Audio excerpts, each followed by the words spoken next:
Welcome to LC Screen Talk. My name is Larry, and this is my review of Money Monster. I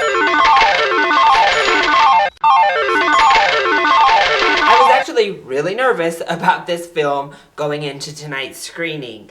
The trailers just showed so much. I felt I had already seen the movie, and it felt like an over-bloated, over-dramatized mess of a movie. However, I actually really enjoyed it. It was a very solid film from director Jodie Foster. And as director, Jodie Foster is really strong here. She has a nice distinct style, she has a strong hand, and it makes for a really solid, cohesive film. Again, she made some really nice, distinct stylistic choices that I appreciated, but it didn't get in the way. She didn't try to be too artsy, she didn't try to reinvent the box. We stuck with a formula that works and just added some flourishes. But also, this cast was top notch. George Clooney was wonderful as always. He's really good at playing this type of character, and he shines yet again. He's so relatable, he's so believable. It's just a joy to watch him on the screen. But Julia Roberts is also very good. This is the best I've seen her in quite some time, actually. And she's given a lot of emotional heft to lift in this movie, and I think she just pulls it off with grace.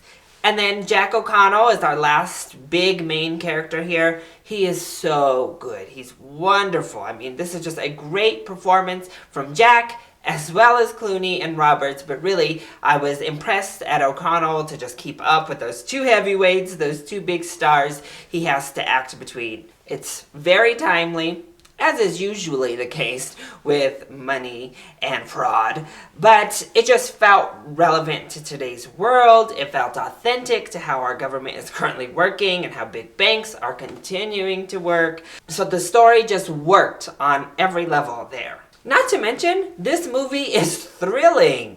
It really has just a couple of different settings. It's pretty small scale overall, but it grips you from the very beginning all the way through to the conclusion. You're just glued to the screen, excited to see what comes next. So really, we have a nice, good thriller with a strong political message, nice directing with an amazingly talented cast.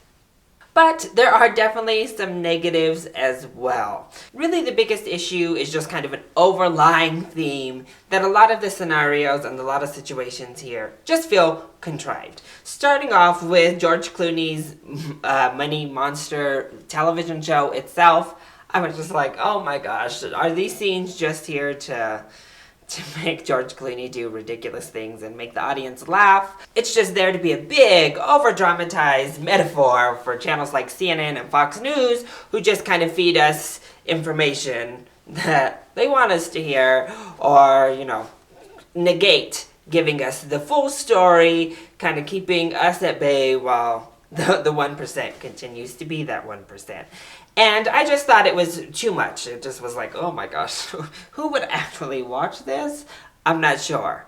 But then the entire scenario itself was also a little bit contrived with the bomber and, going through it on live TV. That all just was a little bit like, oh, okay. The girlfriend, when she comes on and says what she's going to say, also was just like, what? So there are just scenario after scenario. Some of the plot points are also contrived. I'm not going to go into that because that would be spoiler territory, and I don't want you to have spoilers going in. But you just kind of got to go with the flow.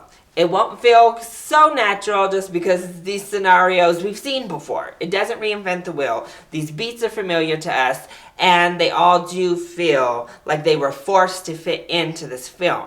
However, Jodie Foster does such a good job of navigating all these beats, making us realize, hey, this is safe, familiar territory, but I do have a strong message to share with you. I don't think this movie is nearly as successful as The Big Short was last year, dealing with a very similar subject, and especially the bottom line being virtually the same. When you watch the ending of both films, you're left with, yep, and nothing changes. That's the unfortunate reality of living here in the United States, and actually living in many countries around the world, is we get outraged for a minute, we jump up in arms, But then we just continue on with whatever we were doing before the news broke the story. So overall, I think Money Monster is a solid, thrilling, enjoyable film. I think it's definitely worth a matinee in the theater, and I even think it's probably worth a full price ticket. I think it was a really solid movie, and you'll have a great time watching it. So, that has been my review of Money Monster. I hope you enjoyed it. If you did, go ahead, click like down below, and subscribe to the channel so you are always up to date on our latest videos.